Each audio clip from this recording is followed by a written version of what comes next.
Who are the best front courts for the 2023 college basketball season? Leif and I will discuss who are some big men that you need to know for the 2023 NBA draft coming up on Locked On NBA Big Board. You are Locked On NBA Big Board, part of the Locked On Podcast Network, your team every day. Welcome to Locked On NBA Big Board. We are back. It's been a few days now that we're in the peak of the summer. We're cooling off of every single day, but for the days we are here, thank you so much for making Locked On NBA Big Board the first listen of your day, or if it's your second listen, thank you for listening to us. We really appreciate it. It's a grind right now, so we know this isn't the sexiest stuff that we're covering, but all of that to be said, we've got an actually exciting show, I think. We did, was it a week or two ago? I've lost track of time again, but it might have been 2 weeks ago. We did the best backcourts in college basketball. We counted down our own top fives. Leif and I are going to do the same. So if you don't know us, actually our images are flipped on here. I don't really know how that happened. This is a first, but I am not Leif Tulane. I am Richard Stamen as Mavs Draft. I'm college basketball credentialed. I'm scrambling over here with the graphics, so I'm just going to keep this up. But I am credentialed in college basketball. At TCU is my home base. I've been other places too, events, combines, high school basketball as well. So pretty well seasoned in that. Is about year 5 of doing it. Still a ton of people, obviously like Raphael on our show, who are way ahead of me, but really, credentialing in college basketball is my go-to line, I guess, when I introduce myself. As for Leif is a college basketball guru. He is just incredible at, he predicted like Trey Murphy being a first-round pick in, December of 2020, like well before he was on that radar. Keegan Murray as well being a top guy. So he's just on top of it. He knows the game inside out, and that's what helps him as a draft analyst. So let's start with our college basketball top 5 front courts for the 2022-2023 season. I almost said NBA season, so I apologize for that pause. But let's start with yours, Leif. Who is your number one, or just the first one you want to talk about? Because I don't know if yours are in order. Mine were kind of scrambled because I don't think there's any one that really stands out, or any two. But if there's one that stands out, let's talk about that. Like the one that is most intriguing to you. You go first. Yeah, I've got about 12 teams here, and I'm sure we're going to overlap, so I won't say all of them. But let's start with North Carolina. I think they're the team that most people say is the best in the front court. Many will say they're the best in the backcourt. Obviously, we took Baylor. North Carolina brings back Armando Bacot. He was an All-American last year. He's coming back for another year in Chapel Hill under Hubert Davis. He'll be the focal point of their offense. And they bring in a transfer, Pete Nance, who I know Richard's really high on. He's talked about on various occasions. Pete Nance, the only reason I hesitate to put them as like a unanimous number one, despite both of their accolades being probably better than any other tandem, is that they've never played together. And Pete Nance can shoot the ball. He's more athletic than Brady Manek. And you're like, wow, if he's better than Brady Manek, then Carolina's loaded, because Brady Manek was such an intrinsic part of that team. The difference is I think Brady Manek is a better spot-up shooter, even though Pete Nance can shoot it. Nance is a better defender. I think that team gets the nod for me, but I also want to allude to the fact that they have Puff Johnson coming off the bench in all odds. And I think the front court's not just the first two people. It's the whole room. It's a football term like linebacker room. No, but it's the whole quartet of bigs, especially when it comes to Carolina. Even though Roy's gone, they always have 3 or 4 bigs. And the trio of Armando, Pete Nance, and Puff Johnson, I think, is a little bit ahead of others, but I have a few that are certainly contenders for the number one spot. Yeah, UNC was on mine. I'm a big fan of Pete Nance. I think he's the better NBA prospect of the 3. Really better than Bacot is who more I'm referencing in there. But I just love his ability to stretch the floor. The jump shot is smooth. I think his assists really undersold his passing ability at Northwestern. He didn't have a crazy number. Off the top of my head, I want to say it was below 3, but which isn't bad. It's like about average you would hope for a big. But it's 2.7 per game. He's a 5th-year senior, so that's going to be held against him. But you look at a stretch big who can pass the ball. I think that has a place in the league. I mean, I don't see why. Granted, the size is a little bit different. Pete Nance is 6'10". I think the player I'm comparing him to is 6'11".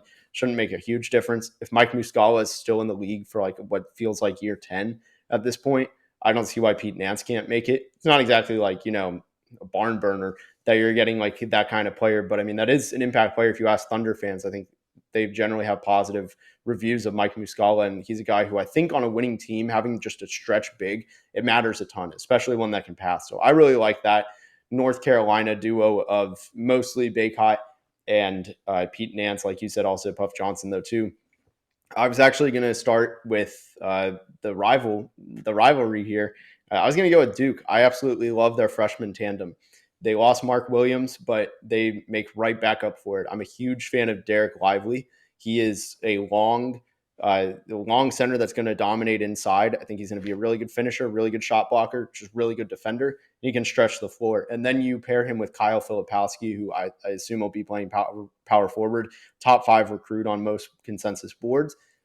He's going to stretch the floor. He might be one of the best shooters in the entire country as a freshman. And I really like his jump shot. I think that pair is going to complement each other so much. What Filipowski lacks, Lively can make up for, and vice versa. So I really like that pairing. I don't know if you have any thoughts on the freshman at Duke.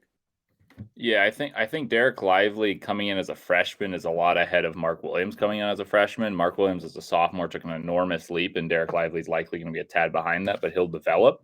And so I really like Lively. I have my concerns with Filipowski because you wonder about the lateral movement, but at the worst, Matthew Hurt was basically the best player in the ACC for the latter half of his sophomore season, and that's who I'd compare Filipowski to, and that's not a bad thing to be, especially when you're big, can seriously compensate for your defensive issues, which is the only questionable liability for Filipowski, who, like you said, is a top 5 consensus recruit. So I like that one. I'm a little lower on them just because I haven't seen it yet, and I have to believe it. But in terms of what I expect, I'm fully there with you. Yeah, and I want to clarify one thing. So Matthew Hurt did one thing on the basketball court and one thing only, and that was shoot the ball. He was in my opinion, he was terrible at everything else. I think he moved like an average person would if they were put on the court on defense. He didn't really do anything else on offense. I don't think the same is true of Filipowski, which is why I'm so much higher on him than Matthew Hurt in this overall front court. I think if you had Matthew Hurt, who was a very good player, he's the most improved player in the ACC a couple years ago, you put him with Lively with more abilities, I think he's a much better realistic prospect. So who's your number 2 team that you want to talk about? I'm going with Gonzaga, and no shocker here. I'm just taking some of the best teams, but they've got Drew Timme, who, in my opinion, I know Oscar Tshiebwe won the Player of the Year. I think Drew Timme's the face of college basketball, and maybe the best player in college basketball. He's improved every year. He's now even more of the focal point without Chet. They brought in Efton Reed from LSU, who started on the number 6 seed in the country. They also have Anton Watson, and then if you count Julian Strother, I would say he's more of like a 2-guard 3. But in their lineup, they may go small and play him at the 4 because they got a lot of really good guards, as we prefaced in the last one.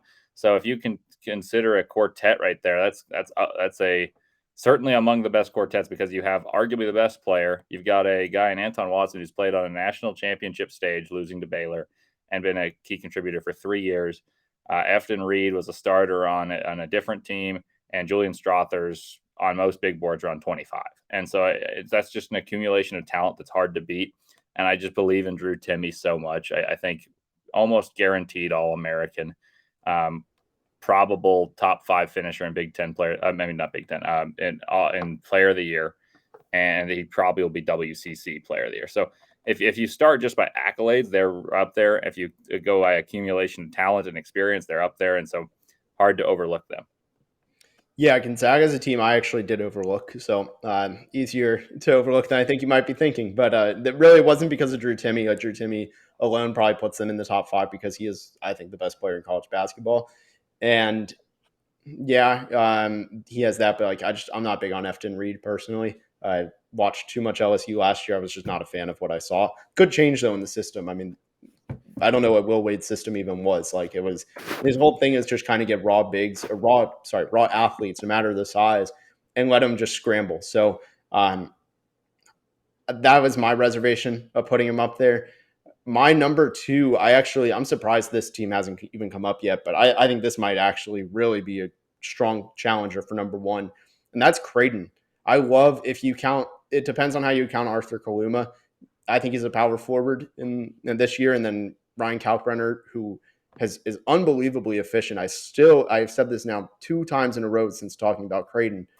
If he was healthy for that Kansas game, I don't know if Kansas wins the title. That's all I'm going to say. Like, I really do think he was a huge portion of, or part of that team. Just his absolute efficiency within the paint, and just I think he can stretch the floor eventually to mid range. Not necessarily an NBA prospect. Kaluma definitely is. He's one of the best sophomores coming back. I really like his game. I think he's just a modern power forward with good size and good athleticism. So I really like that pairing. I think they're going to dominate the Big East this year. And then, and might I add, sorry, before you go, might I add, we've now put Creighton both in the best backcourts and best front courts. Might be a team to watch for this year in college basketball going deep. Yeah, I think I have Creighton in my top 5 as well, and it's funny because I had Carolina, Gonzaga, and Creighton all have been in our 2 episodes, and so if you're paying attention and want to place futures, I'm not necessarily advising those teams necessarily, but those 3 are going to be contenders, and so that's a big deal. And I'll sneak one in before we go to our first break.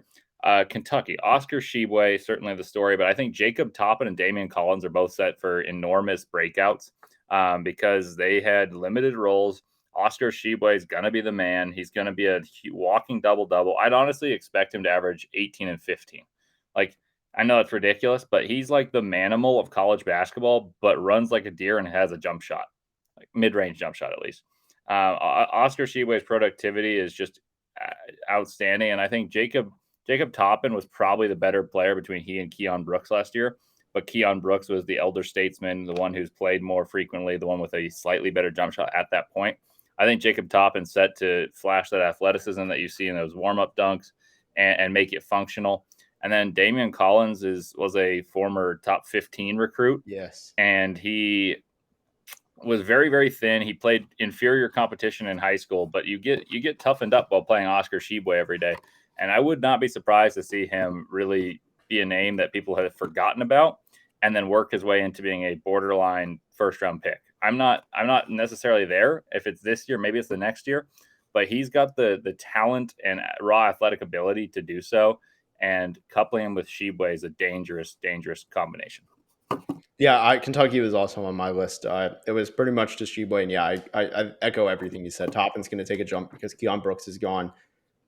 Completely agree. They're up there too. So now I got to think of another. But we'll talk about that in just a minute. But first, we'll tell you about a good place to bet on some of these college basketball top front courts, and that is our good friends over at BetOnline.net. BetOnline.net is the fastest and easiest way to check in on all your betting needs, find all your betting sports news, events. It's the number one online source for odds, lines, and games. You can find reviews, news, every single league. MLB, NFL is about to start back up. When the NBA and NHL come back, you can find news on that even now in the offseason. Also, golf, Leif's newfound passion. BetOnline continues to be the top online resource for all your sports wagering information, from live in-game betting, scores, and podcasts. They have you covered. Head to BetOnline today or use your mobile device to learn more about the action happening today. BetOnline, where the game starts. So, we are going to continue this. I see Leif really enjoyed my line. He's been holding back his laughter about the golf.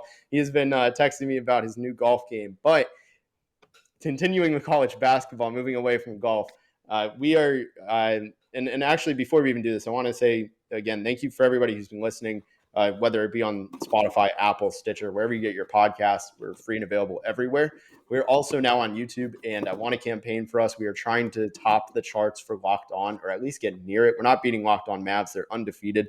But we want to get our subscriber count up. Not asking anything more. Just, hey, will you hit that button, like, share, subscribe, all the fun stuff that you hear from your favorite YouTubers for the last 10 years.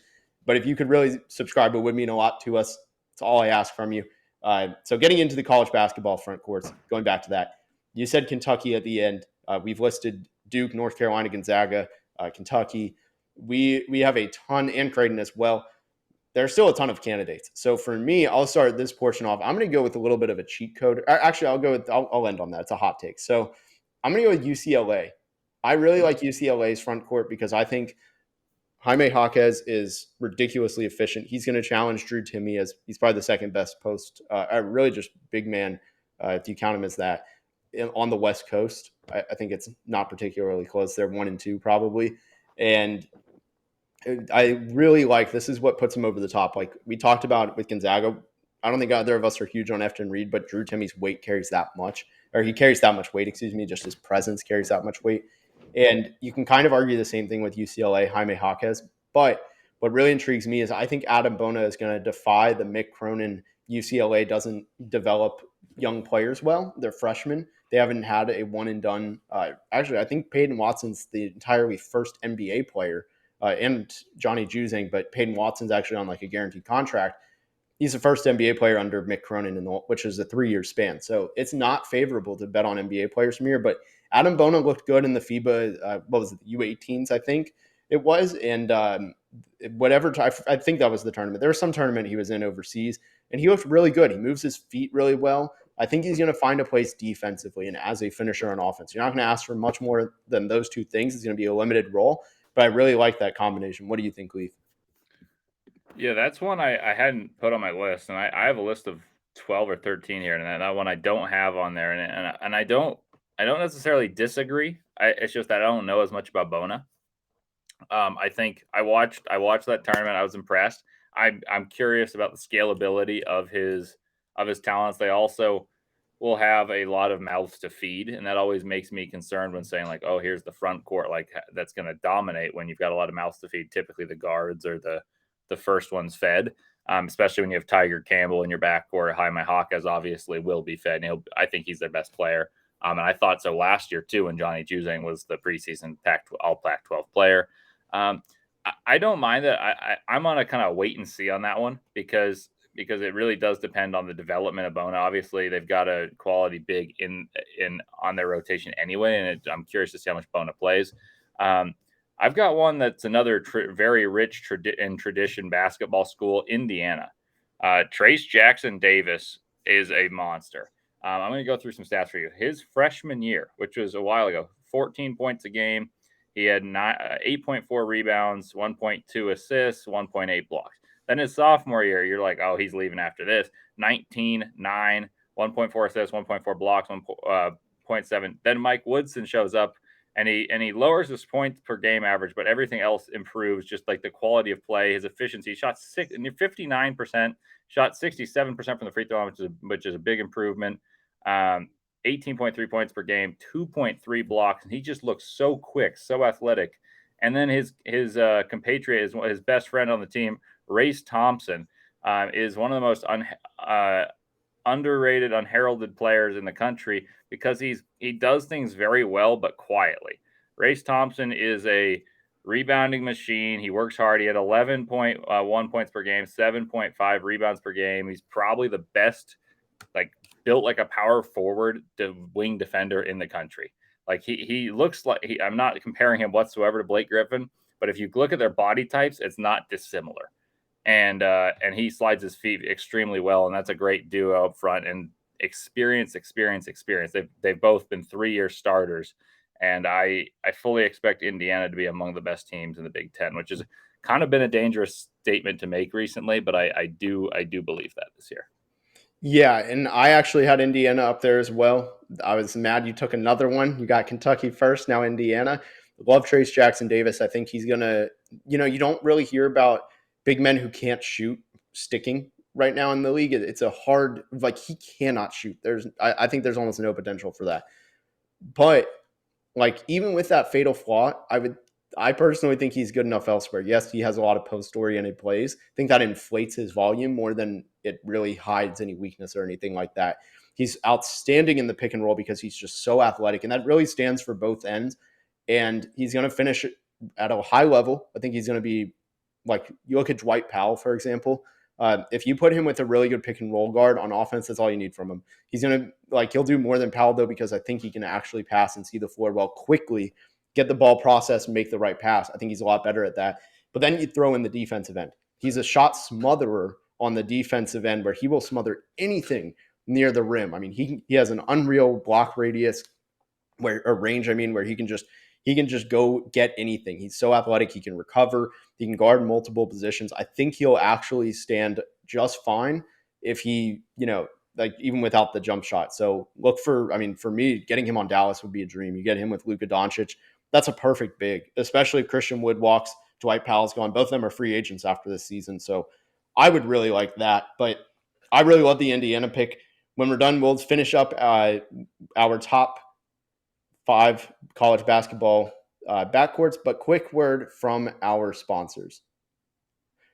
So welcome back to Locked On NBA Big Board. We're wrapping up our top 5 college basketball backcourts. We have had some overlap. My list goes Creighton, North Carolina, Duke. I had Kentucky. I also had Indiana as an honorable mention. We've had a few similarities. We both listed North Carolina and Kentucky and Indiana. And I actually just drew a blank as I was speaking about who the other one was. So Leif, if you want to refresh your top 4.5 that we've done, go ahead and then we'll dive into it. Yeah, I had North Carolina, Gonzaga, Kentucky, Indiana, and then you had Creighton as the other one that was in my top 5 as well. Yeah, I'm forgetful. I forgot about Gonzaga and I forgot about Creighton too. So let's wrap it up. I'm gonna go with a double back-to-back. I'm just gonna kind of finish out my list here because you've stolen so many of mine, but, which is good because I mean that probably means that it's a good opinion. But the 2 I have left, I think both are kind of hot takes in a way. And you had Duke. I forgot that too. You had Duke as the one that I didn't have in my top 5. So the 2 I have left, I don't think are popular at all. But they're not like, scorching hot takes or something. I have Arizona as one. I have just a lot of faith in Zulis Tabellis taking a jump again this year. Jump shot will be a big thing to monitor, but I don't think he really needs it to dominate there without Koloko. I think it's going to help him a lot. And then speaking of Koloko being gone, this is almost a bias from watching this guy in like 2019 or 2018, but Oumar Ballo, I really like his game. Loved him when he was with Molly in like the U17s or something several years ago. Thought he was so advanced. I really like his game. I think he's going to be just.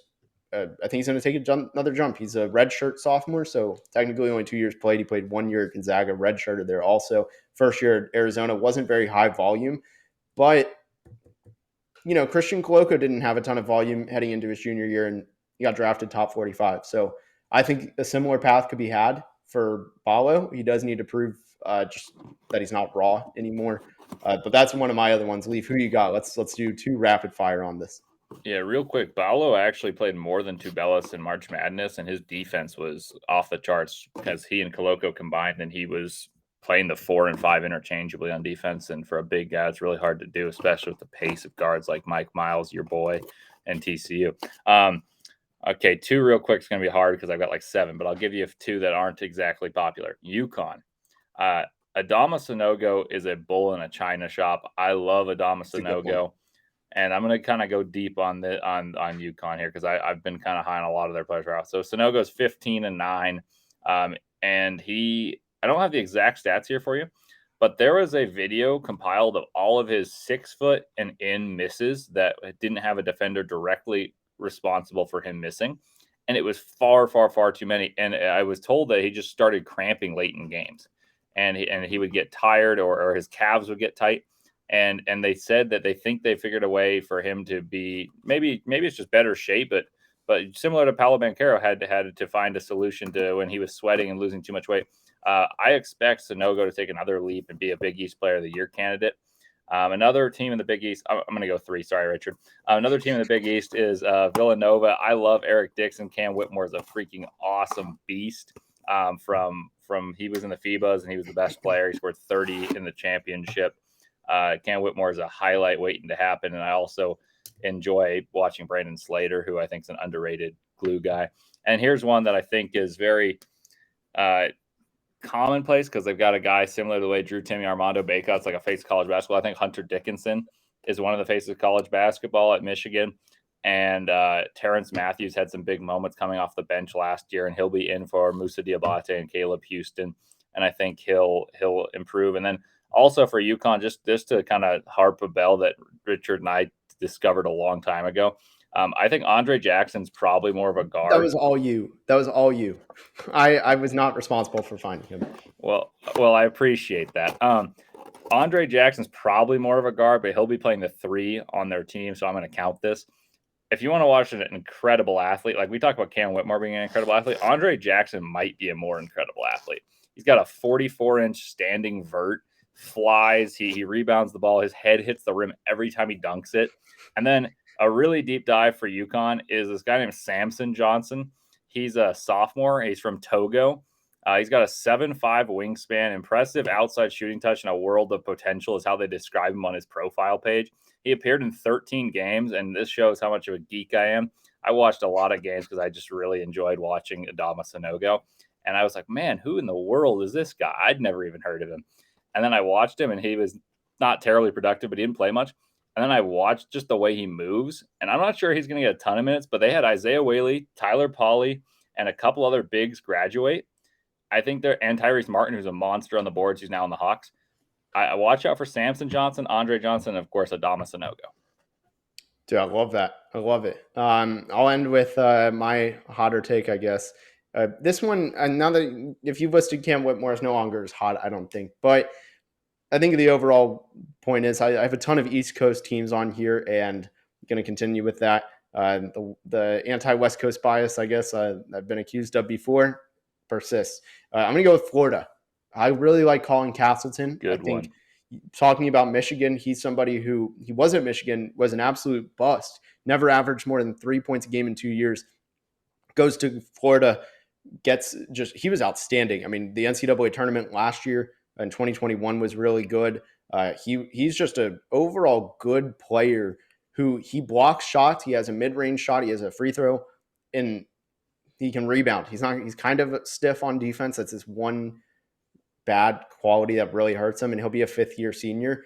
I don't think he gets drafted by any means, but he is somebody who will get a summer league invite, preseason, training camp, all that. He'll definitely be there. And then I love the addition of Alex Fudge. I love him from LSU. I think he is going to be really, really good at Florida. I think he was completely underutilized at LSU. And I think he's going to probably play power forward because just be kind of based on how his play style is. He doesn't shoot much, athletic, can guard multiple positions, isn't a rim protector, but being next to a rim protector like Colin Castleton, again, like great rim protector who completely takes advantage of no defensive three in the key. That's huge. So I really like Alex Fudge and Colin Castleton, I think it's one of the best college basketball duos in the front court, and I think Alex Fudge is somebody who will break out, become one of the better defensive prospects for the 2023 NBA drafts. Any final thoughts, Leif, on that? I love that pick. I got them in my top 10 list as well. And I won't break down these. I'm just going to give a list for those of you who really, really love college basketball and some teams that have good front courts that we didn't get to mention because I could go on forever. And I know Richard could too. I think Auburn, Janai Broom, a transfer from Morehead State, and Johan Traore are a really sneaky front court that should be very good in the SEC. And after having Walker Kessler and Jabari Smith, this will probably be a letdown in comparison, but they will be among the best 2-3 front courts in the SEC. Iowa with Patrick McCaffrey and Chris Murray, some brothers of former Iowa Hawkeyes, and then Texas with Timmy Allen, Christian Bishop, Dylan Mitchell's there too, if you count him as a three in the front court.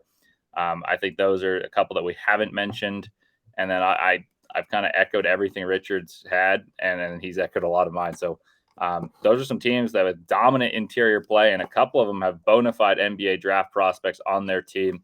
And I'm so excited for college basketball this year because there's so many good teams. We just listed 13, by my count, teams here that have great front courts, and there are so many more. And in the backcourt, there's even more. And if you have that depth, and a number of them have had repeats, like we talked about Carolina, Gonzaga, and Creighton all having guards and forwards on there, watch out for some great college basketball. And there's going to be a great draft class. It's not only the international guys like Victor Wembanyama, Scoot, and the Thompson twins.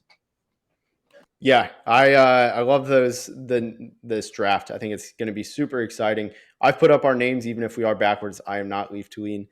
He is not Richard Stamen, but I am on Twitter as @MavsDraft. He's @Leif Tulin, first and last name shown right here. Again, if you're not on YouTube, please give us a subscribe. It would mean a ton for us. Doesn't cost you anything like that. There's literally no payback, penalty, except like you might see my face on the front of your YouTube. So I apologize. but would really mean a lot to us. Thank you so much for listening to Locked On NBA Big Board. Have a wonderful rest of your day. And again, please subscribe. It would mean a ton to us. Thank you.